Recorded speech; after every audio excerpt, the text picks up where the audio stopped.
You know, there was a time when buying a decent desktop meant shelling out serious cash for a noisy beige tower that took its sweet time just to boot up. Those of us who remember the Nokia 3310 era know exactly what I'm talking about. We used to casually clear our afternoon schedules just to defragment a spinning hard drive. Fast forward to today, and Apple seems to be quietly working on a machine that turns that entire legacy computing paradigm completely upside down. According to reliable sources, Cupertino is developing a brand new ultra-compact desktop starting under $400. Something this capable at that specific price point feels almost suspicious, like Apple is suddenly trying to do us a massive financial favor we didn't even ask for. But here is the thing about this rumor. There is one massive catch that could completely short-circuit your entire upgrade strategy for the next couple of years.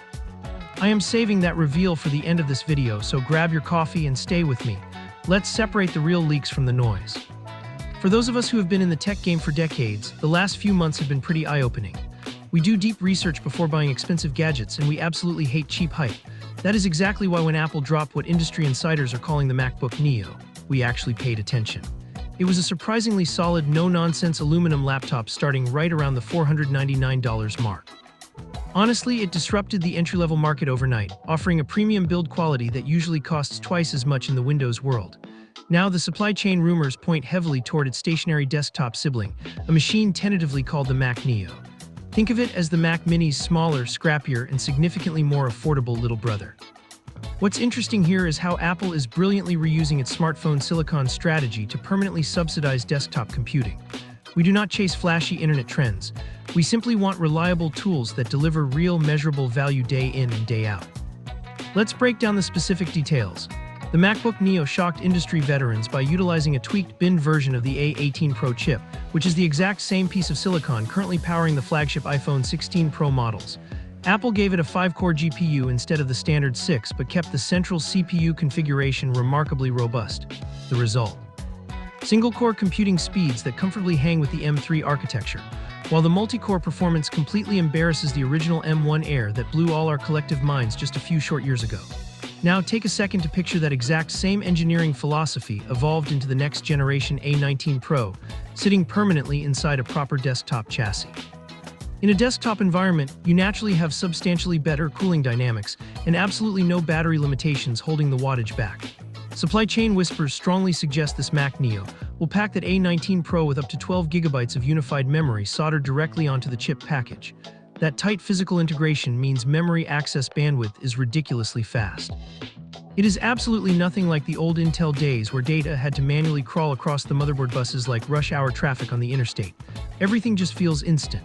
Without a laptop's restrictive thermal limits, this machine should fly through 4K video edits, massive multi-sheet Excel financial models, and serious everyday multitasking. Those of us who barely survived the era of Pentium 4 desktops, with their whining jet engine cooling fans, will definitely appreciate the sheer, uninterrupted quiet of this system.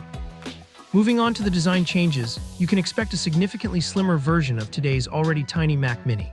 It is supposedly so incredibly compact that it could hide right behind your morning coffee mug without much effort.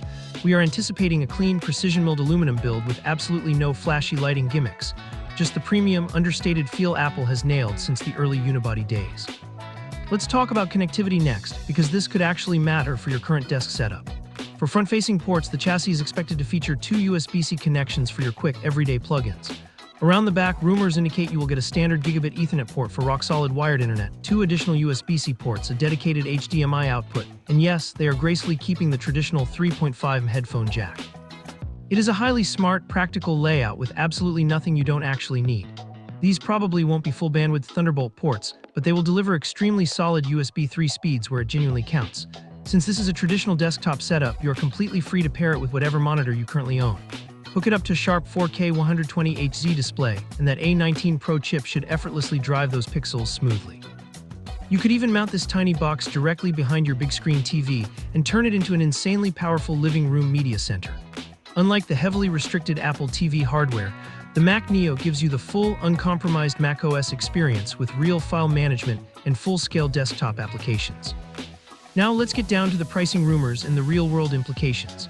The MacBook Neo, despite its great price, still inherently includes the manufacturing cost of an expensive aluminum laptop body, a premium backlit keyboard, a large glass trackpad, and a high-resolution display panel. Take all of those expensive peripheral components away from the assembly line and put the core processing hardware into a tiny, stationary box. The math powerfully suggests this Mac Neo could start at a jaw-dropping $399 retail, with education pricing potentially driving it down to an unheard of $299. Let that sink in for a second. Less than $300 for a brand new, genuinely capable Apple desktop computer. That is literally cheaper than a decent set of all-season tires. It completely obliterates the traditional financial barrier to getting into the famously walled macOS ecosystem. Here is my honest take as someone who has watched the endless ebbs and flows of this industry for a very long time. The idea of putting smartphone silicon into a dedicated desktop computer used to sound absolutely crazy, but Apple's unified memory architecture makes it work surprisingly well in the real world. The compact design, the sensible array of ports, and that highly aggressive pricing model feel very believable based on exactly what we just witnessed with the MacBook Neo laptop. However, what might be pure marketing fluff is any talk of this little machine fully replacing high-end pro workstations. This is going to be an outstanding everyday machine. It is not necessarily a Mac Studio killer, and you shouldn't buy it expecting it to be one. But here is the real catch, and the exact reason why Apple doesn't necessarily want you rushing to cancel your current M for Mac Mini orders today. It comes down entirely to the release timeline. Even in the absolute best-case scenario, we are probably looking at spring 2027 before the Mac Neo actually shows up on store shelves. That is nearly a full year away. Apple is clearly holding this ultra-budget model back in the vault to carefully protect the sales margins of their higher-priced machines right now. So here is the absolute bottom line. If your current desktop is wheezing, randomly rebooting, and barely hanging on by a thread, you might just need to bite the bullet and upgrade your hardware sooner rather than later. But if your daily rig can survive a bit longer, holding out for the Mac Neo could honestly turn out to be one of the smartest, most practical money moves you make this entire decade. Apple is systematically bringing serious desktop performance down to price points we honestly haven't seen since the early Wild West days of personal computers. That is genuinely exciting for practical, value-conscious buyers like us who just want good tech without the massive premium. So what do you guys think about this entire shift? Are you going to hold out for the Mac Neo in 2027, or is that way too long of a wait for your current workflow? And if you do end up grabbing one at that unbelievable $399 price, what exactly is it going to do in your home or office? Drop your thoughts in the comments below. If this kind of level-headed, rumor-free breakdown helps you make significantly smarter purchasing decisions, do me a quick favor. Like, comment, subscribe, and definitely share this with a friend who's sitting on the fence about upgrading. I really appreciate you spending your valuable time with me today. Until next time, stay sharp out there and always invest your money wisely.